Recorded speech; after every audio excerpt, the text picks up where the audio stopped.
I'm James Martin, chef and unreserved petrolhead. Now I'm going to retrace the steps of one of my all-time heroes, 70s F1 legend Sir Jackie Stewart. I'm Jackie Stewart and I'm a racing driver. By attempting to drive just like Jackie. Smooth, smooth, smooth. Right on the limit. It's Jackie Stewart. I'll discover a tale of triumph. It puts Jackie Stewart amongst the all-time greats. And tragedy. It was in the fifth lap that something went wrong. I was in tears when I put my visor down. Jackie Stewart was an icon to a generation. Jackie Stewart's sunglasses, £2.95. Who changed motorsport forever. The most important thing to me is to live to be a very old man. And now I'm going to experience the Jackie Stewart story from the driver's seat. That's out, Jackie Stewart too. And for a cook, you're doing very well. I'll do all right.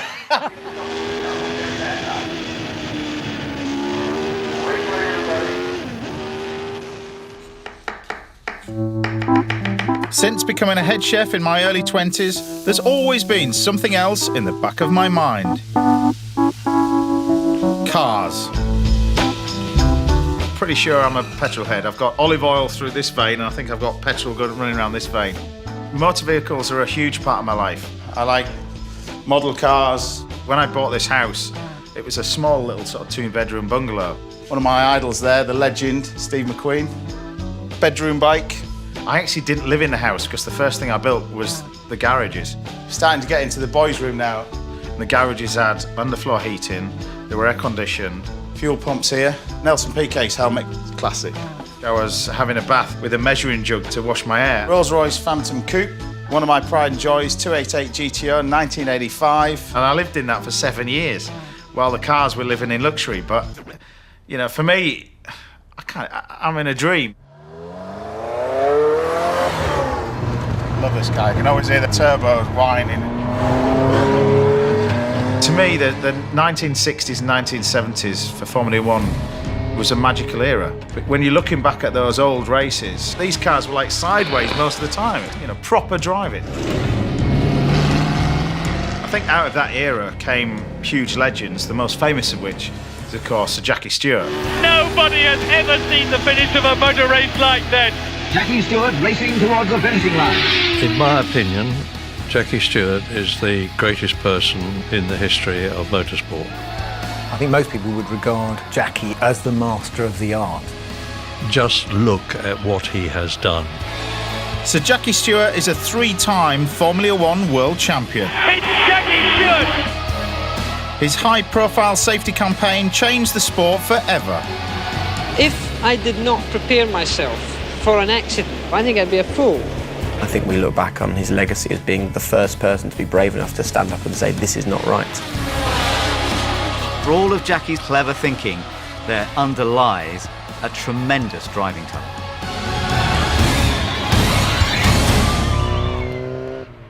With the 70s icon as my guide, now I'm going to retrace his steps before driving his legendary Tyrrell Formula One car for myself. To be honest, I'm actually quite nervous.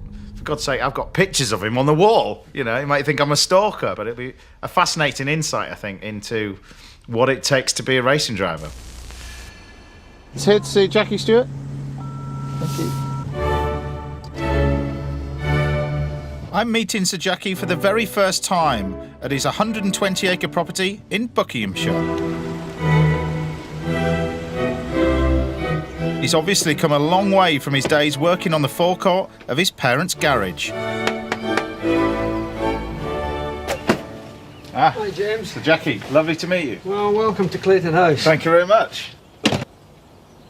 Once the fastest of his generation, Jackie now leads a more sedate life. I like the cows. First, we headed to Jackie's barn, which, like any agricultural storage facility, is packed full of F1 cars from his days as team manager. And some of the silverware from his 27 wins, a record that stood for 14 years. And this is just a small selection of what you've got. I gave all my big ones away. That one there is when I won the Nürburgring by 4 minutes in a very wet and foggy day. So that might be my most cherished. Nürburgring is, what was it then, 13 miles? 14.7 miles around. 180 odd corners or something? 187 corners, yeah. For a cook, you're doing very well. I'll do all right. I'll do all right. Next, Jackie wanted me to meet his wife, Helen, a woman to whom he attributes much of his success. Helen, this is James. Hello, James. Hi there, Lady Helen. Great to see you.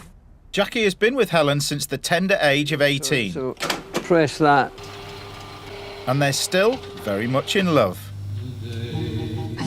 Oh, I get shivers. When Helen and I met, I walked in and there was Helen and there was a number playing. When that happened, we'll never forget it. It was Love Letters in the Sand. There can't be that many jet-setting icons with 50-year marriages. But then Jackie Stewart isn't your typical racing legend. The journey that you went on, what was that moment like when he won the Formula 1 World Championship for the first time? I couldn't believe it because I was so proud of him anyway, and the fact that this had happened to us.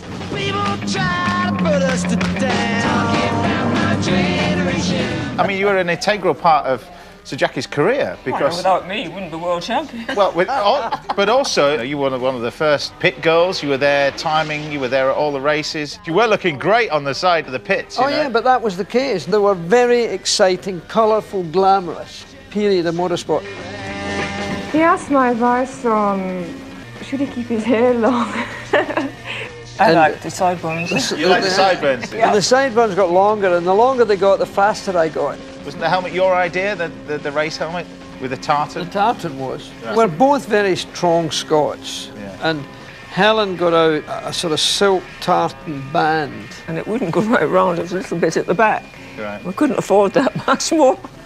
The Scottish thing, it was a big deal. Jackie raced during a golden era. He and Helen were members of a Formula 1 rat pack, a handful of superstars who shared a closeness that would be unthinkable today. There was a great camaraderie and a great group of people. Graham Hill, one of the funniest men you could ever have. Jim Clark, one of the most introverted but genuine men you would have ever known. Jochen, most exciting. And we all lived together. And with that, so many people were getting killed. And therefore, people acted in a different way. I mean, one year we had in 4 consecutive months somebody die. And that was the most difficult time for Helen because all the wives hung out together. And we had 2 little boys. That was my biggest fear, that something would happen and Helen would be left with them. Paul came to me one day, he says, "Mummy, when's Daddy going to die?" Really? And I said, "Who told you that?" And he said, "School." I said, "Well, let's just say we pray and hope he doesn't." That really hurt me. Yeah. And I said, look, I'm very careful. I didn't take any chances and I've got great people looking after me. The reality was, you know, I was awfully safety conscious. I think the closeness we had in those days has washed through all our life, where we've been together for such a long time. And the boys have grown up healthy and we've now got 9 grandchildren from 2 boys. Not bad batting average. But I wanted to go back to the very start of the story. And I was about to discover that Jackie's love of cars began on the forecourt of his parents' garage. Well, this is something special. Right. My mother had an Austin Atlantic. It was blue. Right. And nobody else had them. Can you imagine in Scotland? I'd never seen one before. It was a way ahead of its time. There we are. Good. And we're off. Yeah. Growing up, Jackie couldn't wait to join the family business as an apprentice mechanic. After all, his school years were the most difficult of his life. When I was 15, left school with a dyslexic problem. I was a disaster at school. When you can't keep up with the rest of your friends, it's not a nice thing. You're called stupid, dumb and thick by your teachers, and that was a fact. I had no self-respect, I had no esteem. I was totally complexed. I mean, I was bitter and twisted that I was so much of a failure inside of me. So I had to prove myself, I suppose, looking back now. And prove himself he did, but not behind the wheel. There we are, all in one piece. It was on the shooting range that Jackie first put his brilliant hand-eye coordination to good use. And I'll take my... Right, when I was 14 and a half, I really started to shoot. And my first competition I went into, I won. Shooting was just, turned my life right around. I mean, to be good at something, you know, to win and to be applauded, it was a completely new experience for me. In fact, he was so good, he was a member of the Scottish shooting team. Whoa! Now the idea is to try and make it dust like that. It turns out that dyslexia, something we both suffer from, drove Jackie to succeed. To this day, I can't recite the alphabet. I was 42 when I was assessed and told I was dyslexic. Yeah. And it was like I was saved from drowning. Because I was 36 when it happened to me. Well, there you are. You know, and the great thing about being a dyslexic for both of us, and surely it's helped you, you find other ways of doing things. I got into food because I felt that I could cook. Yeah. Pull! Behind it! Behind that! That was a miss, I'll let you have a go. There you go. Pull! That was dust. Yes. You're pretty good at this, aren't you? A bit lucky sometimes. My shooting life was hugely important to my motor racing life. To try and avoid a miss, I'd get myself ready, I'd get myself relaxed, I would breathe correctly, and then I would go for the target. So you remove emotion. That's what I did while shooting, and I learned that from shooting. I won most of my races in the first 5 laps because everybody else is all wound up. Oh, you were a bit late on that one. The personality of Jackie really has come out of today, and you can understand why he stood out in amongst others. The house that he's got and the lifestyle that he's got, that's been hard earned. He's probably one of the most driven people I've ever met. Shooting provided Jackie with success, but his love of cars soon became too much to ignore. In 1962, a customer at his parents' garage offered him a test run in a sports car. He posted a time that was so impressive, he attracted the attention of talent spotter Ken Tyrrell. I'd heard that he'd been driving very quickly, and I invited him down to drive my Formula 3 car. And he put up such a terrific performance in that car that there wasn't any doubt in my mind then that he was going to be a very fine driver indeed. No, that was a very big break. It was a sort of rocket ship into Formula 2 and then Formula 1. Right. It was like I was his son almost. What did your mum think when you went back that day and said, I want to race? Oh, that was a disaster. I was entering under the name of another, so that my mother wouldn't find out. Right. And what would have happened if she'd have found out? I don't know. I hate to think. But she never, ever recognised I was a racing driver. And then I won the World Championship, not a word, no recognition of that. And when I retired, she looks at me and she says, you're well out of it. And that was it. And driving a BRM was the up-and-coming Jackie Stewart. After winning the F3 Championship, Jackie was signed to BRM as an F1 driver in 1965. His teammate, world champion Graham Hill. It was an ideal opportunity to go up against someone who was extremely well regarded. Jackie learned a lot from my dad about how to become a professional racing driver. BRM's first and second.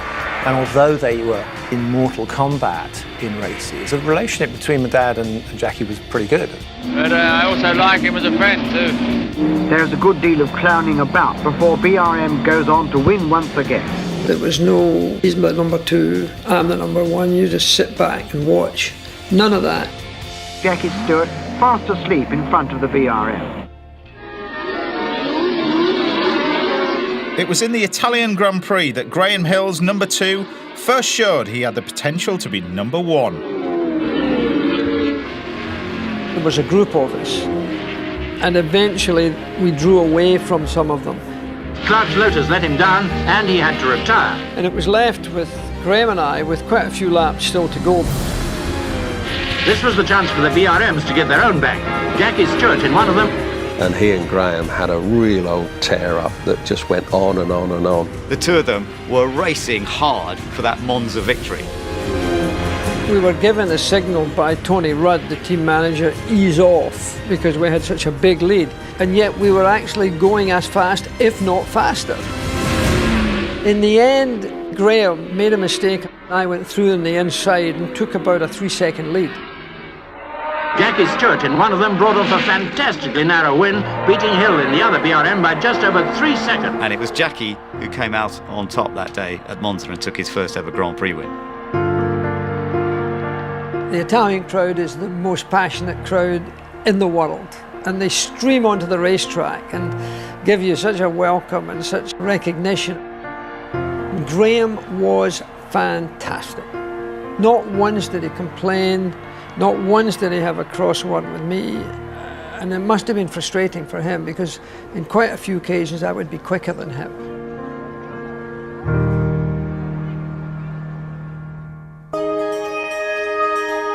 Very soon, I'd be strapping myself into Jackie's 1973 Tyrrell F1 car, and I was feeling a little unprepared.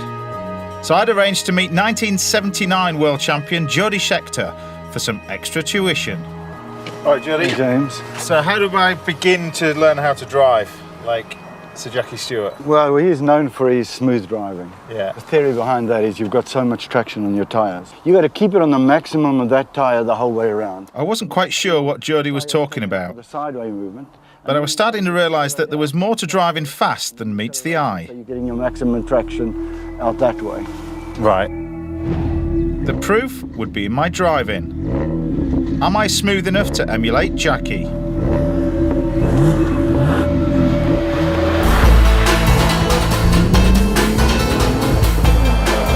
I'm no stranger to track days, but this was different. I had a world champion to impress and a data logging computer tracking my every move.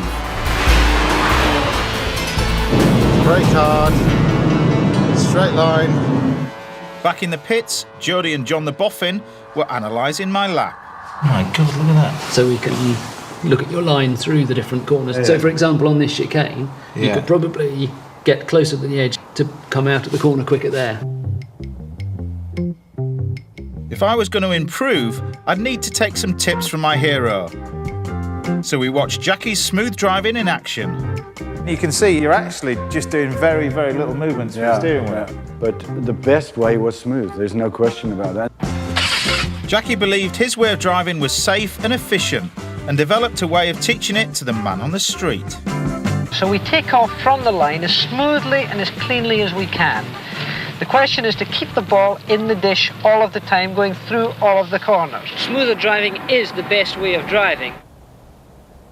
Thankfully, Jody had lined up a modern-day equivalent of Jackie's contraption. So what's the plan?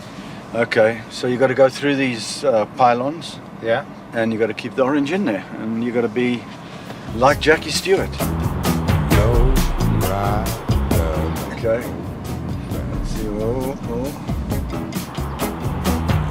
It's actually not as easy as it looks. No, I think it. Yeah. Come on, you got to get smooth on that. Jackie would have been much smoother. And the faster Jody made me go, the more difficult it was to stay smooth. Ah! Missed it.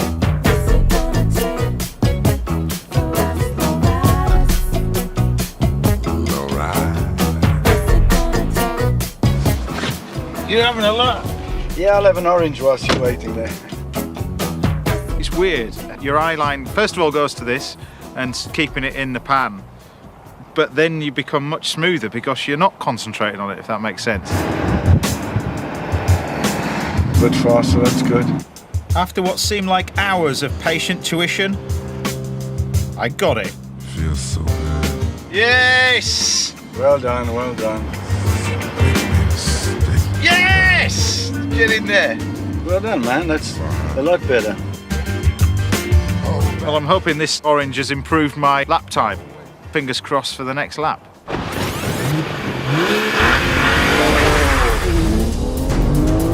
The onboard computer would compare this lap time with my last, but I was busy concentrating on driving like Jackie Stewart.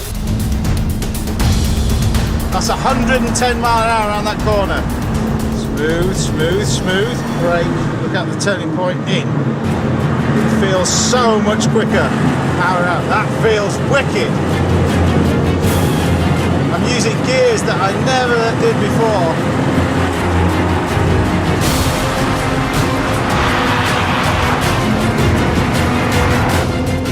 So much quicker out the exit.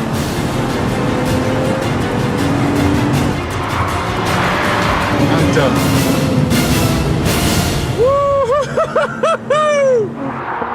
It certainly felt good. That's showing the delta time, so he's half a second up. But would the data show I was a smoother driver? So how do you think it is between the one that I did this morning?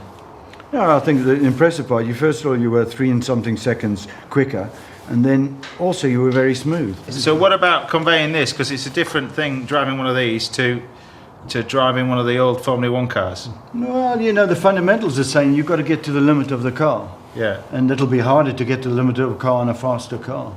But what about impressing Sir Jackie?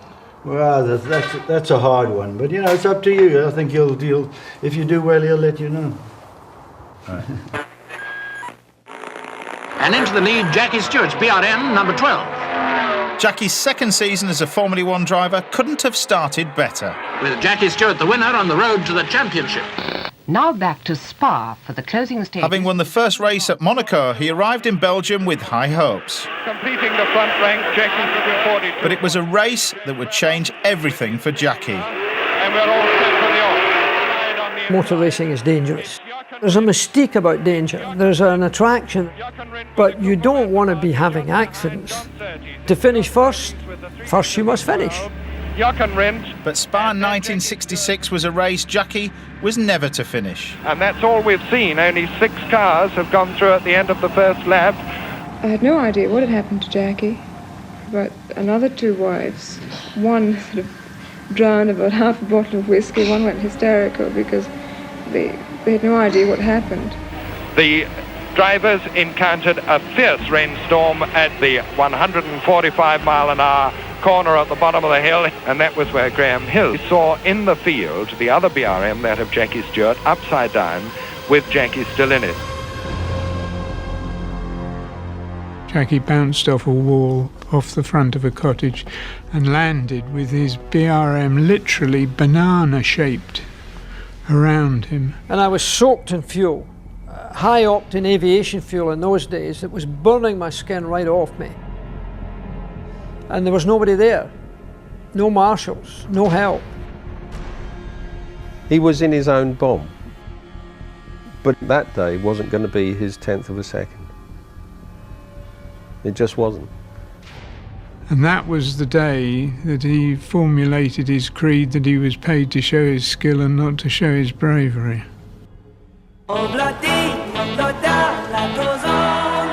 Despite his experience at Spa, life was good for Jackie. He had become a key part of the racing fraternity and was best friends with Scottish ace Jim Clark. He was the best driver I ever raced against. I think it's impossible to overemphasise just how important Jimmy Clark was to Jackie. They even shared a flat together at one point. The fellow Scot took Jackie under his wing and helped him adjust to life in Formula 1. I learned so much from Jim Clark, seeing him, how he dressed, how he ate, how he talked, how he wasn't infatuated by his own success. And I spent my life as a professional racing driver trying to do just that. Jackie was hungry for the same success as his friend Jim, but his BRM car was becoming less and less competitive. To win a world title, he needed to be in a better vehicle. Fortunately, he was approached by the man who first discovered him, Ken Tyrrell. Ken tapped him on the shoulder one day and said, "Why don't you drive for me next year?" I said, "Ken, you don't have a racing team, you don't have Formula 1. He said, "But what if I had?" I said, "Well, then we could talk about it." They never actually signed a contract between the two of them. They shook hands on it, and that became their contract. And we just had a gentleman's understanding. Tyrrell sourced a car that would suit the Scot and built a team around him. Jackie's future was full of promise, but his commitment to racing was about to be put under intense emotional strain. It was in the 5th lap that something went wrong. Clark's car had not reappeared in front of the timekeeper. Jim Clark ran off the road, hit a tree and suffered unsurvivable head injuries, and the car was smashed to pieces and broken in two. Helen was the one who broke the news to Jackie, and Jackie recalls just sobbing his heart out. If Jim Clark could die, anybody could die. He would have been the last person we would have expected to lose in a race car. Jackie responded to the death of his hero in the only way he knew how. With the greatest performance of his entire life. You can call it the Grand Prix that nearly got lost. Lost in fog and torrential rain, 3,000 feet up in the Eiffel Mountain.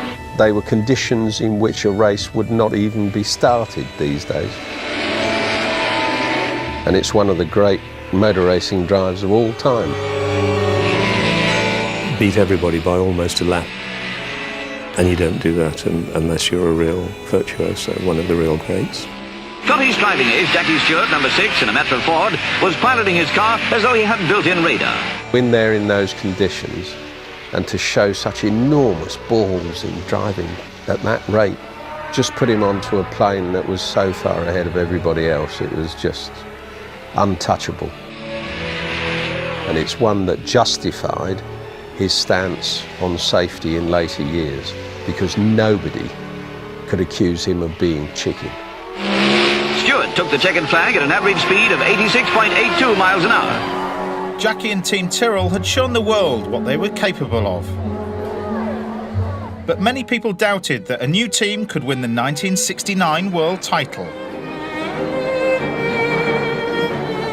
He was a world champion in the making, but he hadn't done it yet.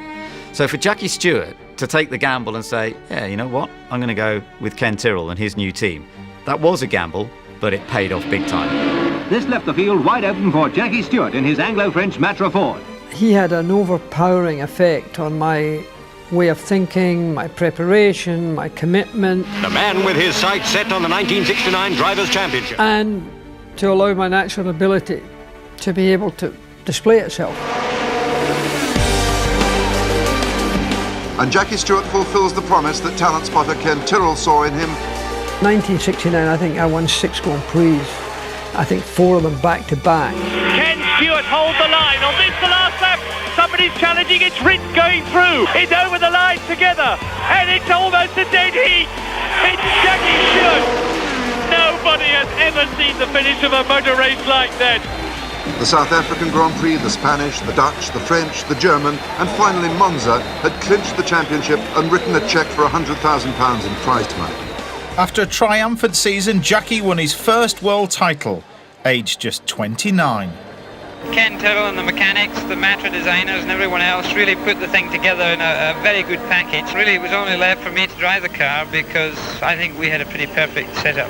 I almost inherited the Jim Clark position as the leader within Formula One. 15 years ago, Jackie Stewart got Fangio's autograph. Now he's the idol. One of the new generation making fortunes in sport. He's the best racing driver driving today. As a businessman, I think he may be even better. By the end of the 60s, Jackie had hit the big time. The Stewarts moved to Geneva, where they enjoyed an idyllic lifestyle, something I've come to the Alps to get a taste of. Well, I think I have a wee surprise for you. I'm going to give you a taste of Jackie Stewart's jet set period of the early 70s. Right there. Oh, look at this. Di Tommaso Pantera. This exotic supercar was the stuff of many a boyhood fantasy. And when Jackie's sponsor Ford bought the Italian manufacturer, He was the recipient of a new company car. For Jackie Stewart, getting home is a treat. Well, you can see it's a good looker, but let's go for a spin up in the Alps and then you can drive it. Give you a bit of reminiscence to the swinging 70s as it really was. Oh, thank you. This is a boyhood dream, this. Yeah, oh yeah.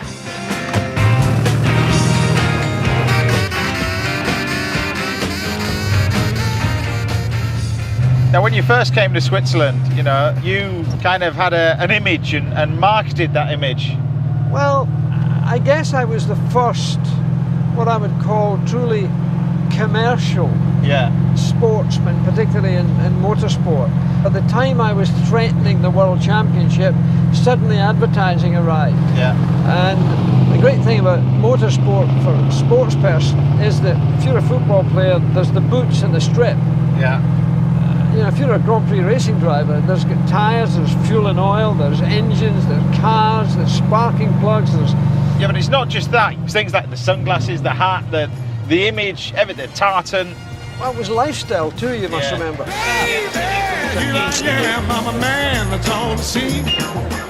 was the swinging 60s to begin with. The lifestyle was synonymous with money. I was seeing other, what I'd say, rich people living a rich style. To afford that, you couldn't do it just by driving cars. You had to have outside commercial relationship.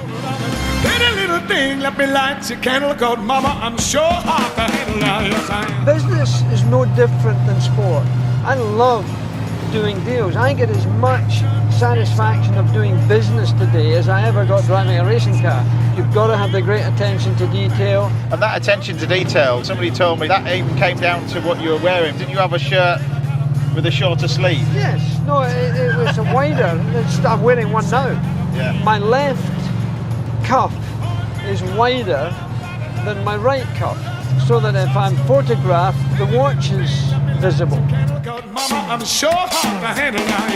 And it was Jackie's financial nous that drove the decision for the family to leave their UK home and relocate to Switzerland.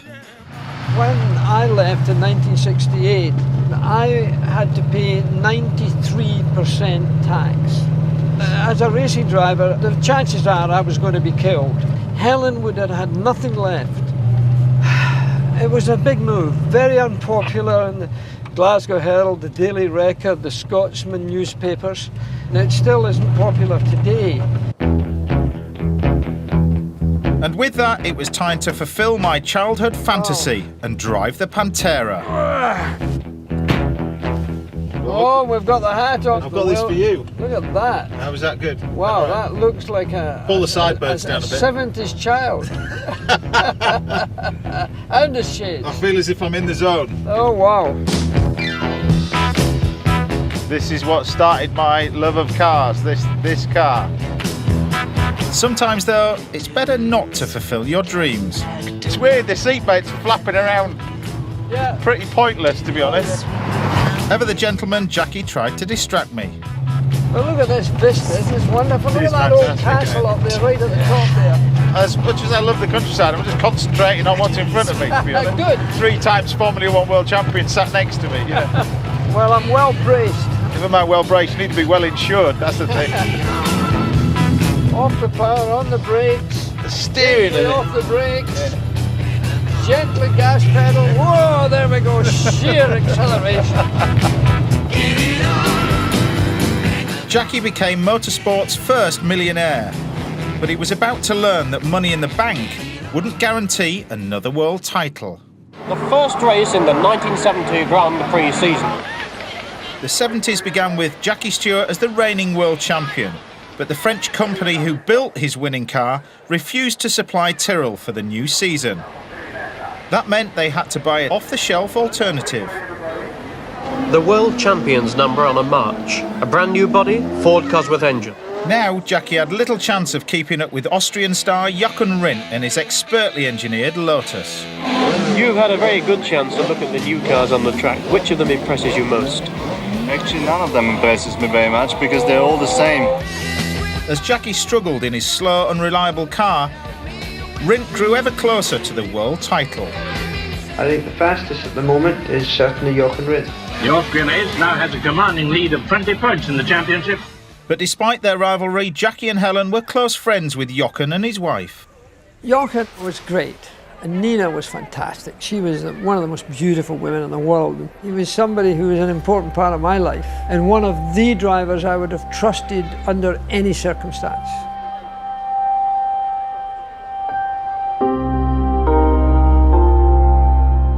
But Rindt's season ended in tragedy. I literally was there by his side, I mean, literally.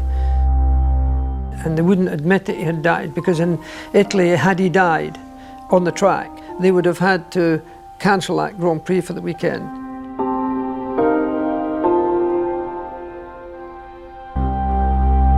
I was in tears when I put my visor down. And I went out and I passed the spot that Jochen died, and then I got on it. And I did the fastest lap I'd ever done. But the death of the Austrian star was just one of many. In 1970, 3 drivers died in 3 months. Jochen was in September, Piers Courage was in June, and so also was Bruce McLaren in June. And somehow or other, it was part and parcel of life at that time. And the shock, the despair, the grief will never be erased. Jochen, in fact, won the World Championship in 1970, the first posthumous world champion ever. That year, Jochen's wife Nina collected the world title on his behalf.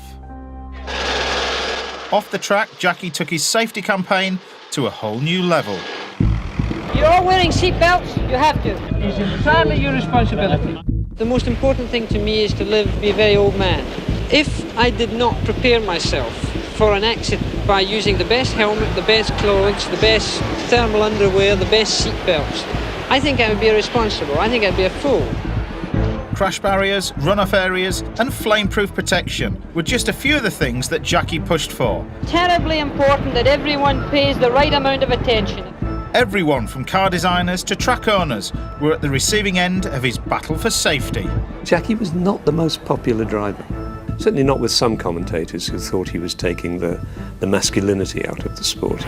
If these people are afraid of racing, we'll give up. People thought Jackie Stewart was a wimp. The attitude in those days was the throttle works both ways. If you're going too fast, then back off a bit. But Jackie didn't stop at motorsport. He used his star profile to put safety on the agenda in every walk of life. Now, I've lost friends very close to me, and I tell you, it hits you very, very hard. If you're walking on the pavement or crossing a road, I think you've got to give as much concentration to what you're doing as I have to when I'm driving a racing car.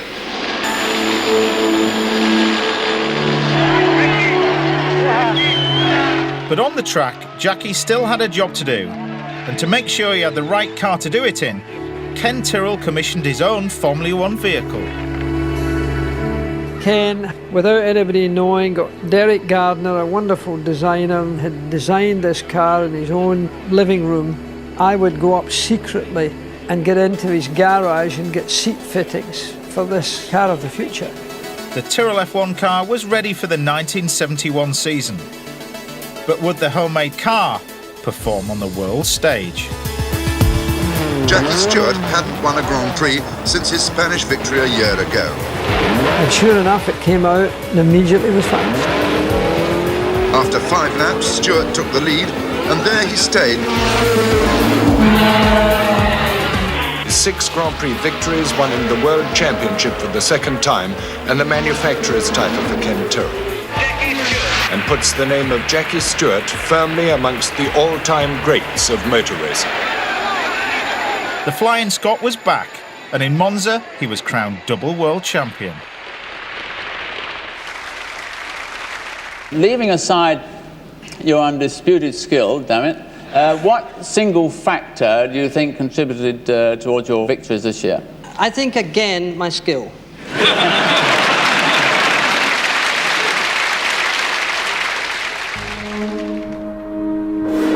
To drive Jackie's winning Tyrrell, I'll need to experience the extreme G-forces an F1 car can produce. And that's why I'm here, at the home of British motorsport.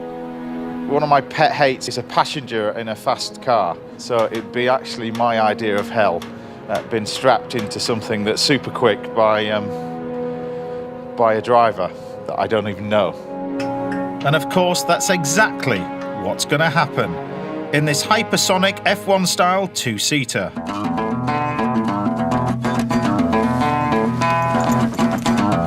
It's a bit basic. There's not a lot of room in here. I'm just wondering what that is. If it had one seat, then I'd be interested. Well, I'm hoping the guy knows what he's doing, because I haven't ever seen a two-seater racing car like this before.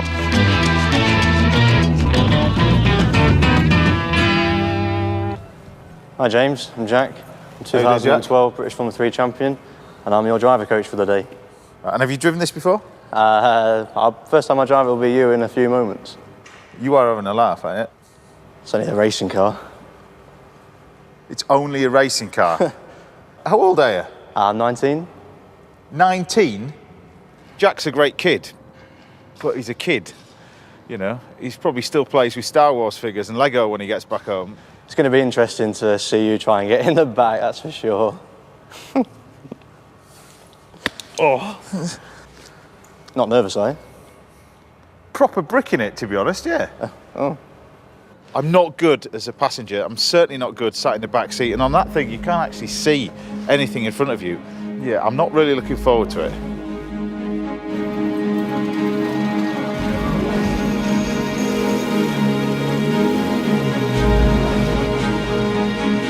Jeez. See, actually, this is quick enough, to be honest. As we accelerated out of the pit lane, I braced myself for the physical forces that I know a Formula 1 car can generate. My God! This moment in time, I'm supposed to say something to let you know how it feels. Can't say anything! Whoa! Feel the whole car just slipping in his hand. It's right on the limit. You feel it. Look at that.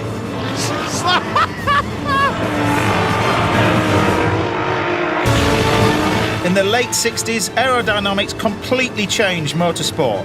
Modern-day F1 cars with their sharp nose and wings front and rear can be traced back to Jackie's day. The overall effect pushes the car to the tarmac, meaning it can corner at phenomenal speeds. The G-force left and right to there, and then your neck. Ah. And as for Jack, my junior racer, what a driver! Unbelievable!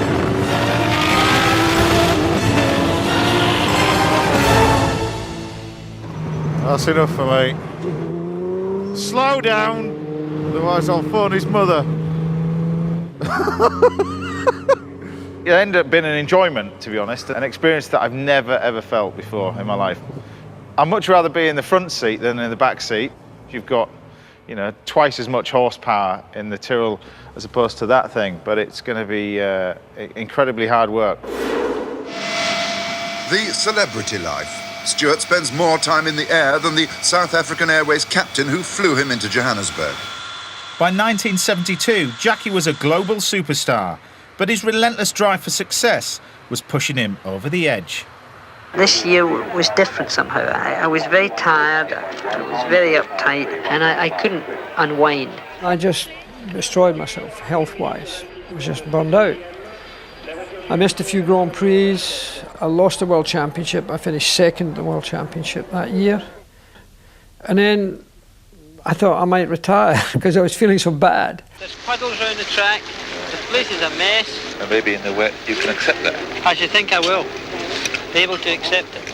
Well, anyway. April of '73, I made a complete decision that I was going to retire, but I would race until the end of the year for Ken's sake. But Jackie made the decision, knowing he was handing over the reins to a safe pair of hands, his young understudy, Francois Sever. A very promising number 2 in the Tyrrell team. For Jackie, there were two aims, I think, that year. To wrap up another title, to end on a high, but to give Francois that little leg up to make sure that he could continue in that vein for the Tyrrell family, which was so important to all of them. And then, second, first for the left, the right one, and But in Monte Carlo, you don't want to be nervous. Because I knew I was retiring, there was nothing that I kept back from Francois. He was a very attractive man for the ladies. He had unbelievable eyes, a great sense of humour. He had a fantastic physique, like a young fighting bull. And as a racing driver and as a teammate, I couldn't have had a better one. There was an affection there, a genuine affection that Jackie had for Francois. He was part of the Stewart family. You would think that Jackie teaching me everything he knows, I will become another Jackie Stewart. Peut-être. Well, but for the moment I'm far to be as good as Jackie Stewart. So I'm Francois Sever. Team Tyrrell had a bright future. All Jackie had to do was go out in style. In 1973, we just couldn't do a thing wrong. They were like two brothers on the same team. Jackie kept his decision to retire a secret and approached his final season with renewed vigour. Jackie Stewart racing towards the finishing line. With teammate Sever second, a triumph for Stewart and the British Tyrrell fourth. The eyes being cast on the front row, which was The end of that season was at Watkins Glen, and Jackie had already wrapped the championship up. That was just going to be his 100th race. On Friday we practiced and we were quick. We looked like we could win the race. On the eve of Jackie's final race, Ken Tyrrell came to him with a master plan. Everybody would love it if you're leading the race and you move over and let Francois win. And I said, oh, Ken, you know, you're asking a lot. This is my last race ever. If I can win the race, I'd love to. He said, yeah, but you'd be even bigger if you didn't. Mr. Sever was the winner of the 1971 Grand Prix in the United States. Certainly there is no noise, and there is no cars coming back to the pit. Francois Sever was killed in an absolutely appalling accident. I was one of the last to arrive, and there was debris everywhere. And Francois was still pretty much half in the car. I would hate for anybody to see that. I was so shocked by it, but then I was so angry that the sport could do this. And I stayed for what I thought was long enough, but looking back, I wish I hadn't left when I did. Tyrrell Ford went through the guardrail. No reason has been given for the accident. Everybody in the team were terribly affected, naturally. Jackie got together with Ken Tyrrell and they decided they were going to withdraw the team. That was how it ended for Tyrrell that year, and certainly that's how Jackie Stewart's career ended.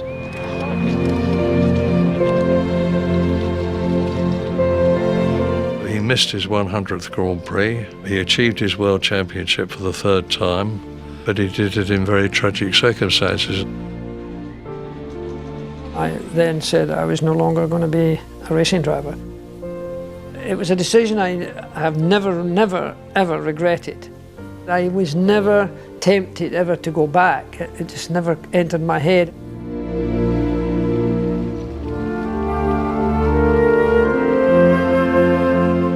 "40 years on, Francois has his own bench in the grounds of the Stewart's house, along with dozens of Jackie's fallen comrades. It is very moving when you're here, because you look out and you just see benches, and that's a friend of yours that's died. Francois Sever, he would have been the #1 driver in '74. Yeah. And I think he would have gone on to win the World Championship. He was that good. You know, what should have been a terrific ending for me, because I think we could have won the race. And that was the end of that. But Sever's death wasn't in vain. I'm at McLaren to meet a man who took Sever's place in the Tyrrell team, Jody Scheckter. Jody benefited firsthand from Jackie's safety crusade, which gained even more momentum once he retired. But this is the car very similar to the one that you drove? Yeah, just the same car as I drove. Now, so much has changed since that crash of Sever. I mean, you were there, so you actually saw what happened. I was on the scene, I tried to get him out, and, you know, he died, and I just remember, well, everything carried on, and I thought, well, no, but a guy's just died, you know. Because you had a huge off in a car, not too dissimilar to this, didn't you? Yeah. At Silverstone, yeah, I remember that, yeah. Jody Schecter's lost it. Miraculously, no one was seriously hurt. The new breed of cars fulfilled their promise, and not one of them caught fire. But, you know, if you look at the cars before, say when Jackie started, these are massive improvement. You know, Jackie, if he gets into something, he doesn't stop. You know, I suppose that he talked so much, they just gave up. So Jackie's tireless work transformed the sport, something that hits home when you look at Lewis Hamilton's car.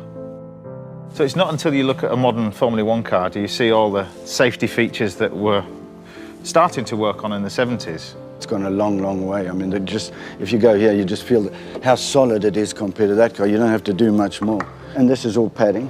Yeah. So that it's, you know, if you have a side crash, that's going to protect you. Jackie Stewart was unique in motorsport because he really fought against the grain, whereas everybody else just got in a race car and took it for granted that these things happen. He was unique that he stood on his own at times and still does. He moved it on more than anybody in the history of motor racing. They are so much safer now. The last person who was killed in a Formula One car was the great Ayrton Senna. Senna, yeah. Motorsport will always be inherently dangerous, but what Jackie Stewart has left is something that will be blue-stamped throughout motorsport from now on. And what he did was save people's lives. Before Sir Jackie and I parted company, there was one last thing for me to do. We were at Lake Como, which could only mean one thing. I'd be driving round Monza. I have to say I want a little bit more of this lifestyle, but the problem is I've got to get in a Formula One car. To say that I'm not nervous is an understatement. I get to drive, you know, your 1973 winning Tyrrell. Yeah, wonderful car. It's a very famous car. You'll like it to drive, but it's quite tricky. Quite a nervous car. So Lake Como is a special place, and Monza has a huge stamp on your career. You were always hyped up for Monza. Everybody gets wound up just because of the atmosphere. This was, for me, part of the build-up, part of the chemistry that allowed me to get rid of all that tension and get rid of all that expectation. You brought your family here, you know, the kids are running around. You could have walked out that door and never seen them again. Emotion's fantastic to get rid of. The car feels your nervousness if you have it.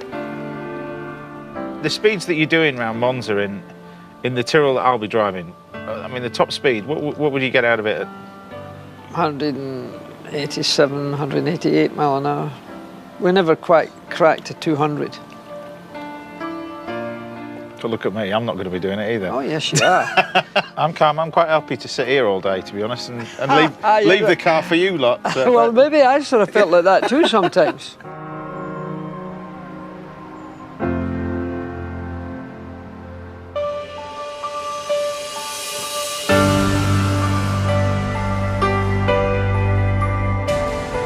I'm unbelievably nervous, and to say that I'm not scared is a bit of an understatement. You know, I'm driving something that, you know, is a 1970s Formula One car, and they're inherently dangerous. A lot of people were killed on this track. You know, Francois was killed in this car. It fills me with trepidation, fear, excitement. Can I do that? A little bit like that. Just for me.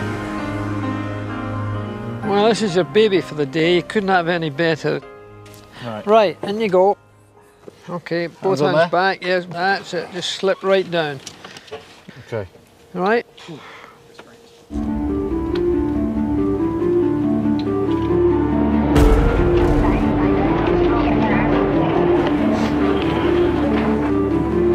Well, listen, I hope you enjoy it. It's a great car. Just take your time, particularly the first lap.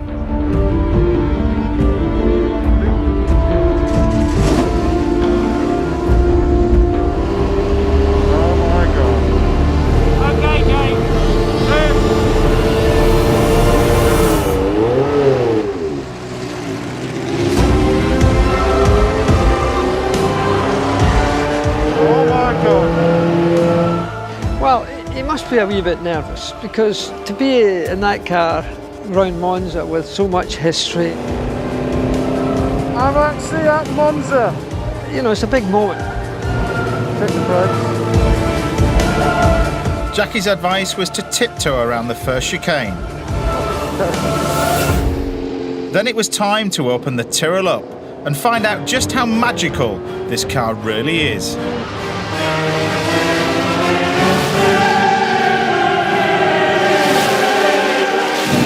This is incredible. Now he's getting a few revs over, and that's good. This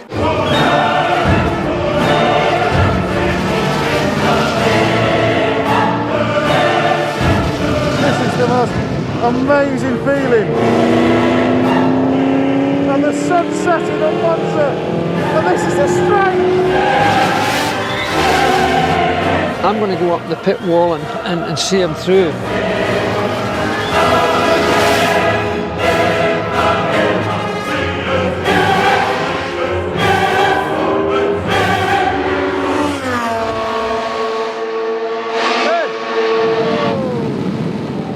Bump down a couple of gears now. 1, 2, 3, 3. Second gear, get it in there. Into the first chicane, and then he's going to accelerate out of that. There he goes. Heading down towards the next chicane.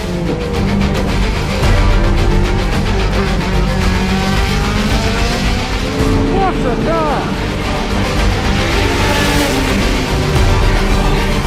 He's going to go through in a bit of a dip underneath a bridge. How cool is this? Now he's going down the main straight. Yeah, flat out on the straight. God almighty, this is the best experience in the world. And flat out in Jackie Stewart. It looks good to me. I think he's got it fine. Well, I've never really seen a Tyrrell going round this racetrack. It's nice.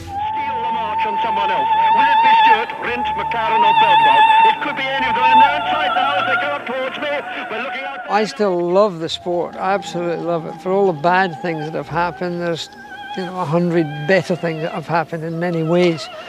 And it still gives me enormous joy just to be around the cars and to be able to see somebody having that much pleasure out of it. That itself is terrific. I think it looks to me as if Stewart's just got it. Sat surrounded by petrol, and it just makes you realise how brave these guys were, you know? Just Jackie Stewart, the winner. Jochen Rindt in second place. Oh, I'm going to treasure this moment for the rest of my life. I've driven 15 laps of Monza in 1970s Formula 1 car. I actually want to cry. Just cannot believe it. Cannot believe it. Unmistakably the world champion without any question, and he has in fact won the race. This is his victory. Honest to God, I was in tears on the back straight as I was coming in. I didn't want to come in. I just want to keep going and going, round and round, and just incredible. Absolutely incredible. Just let me sit here. Good. What an experience. If there's a heaven, it's got a steering wheel and 4 tyres. And it's painted blue. Faster than a bullet from a gun. He is faster than ever. To look down is not advisable. Hugh Bonneville and Jessica Hines are in Georgia driving along one of the world's most dangerous roads next. Miss him going by. No one knows quite how he does it, but it's true.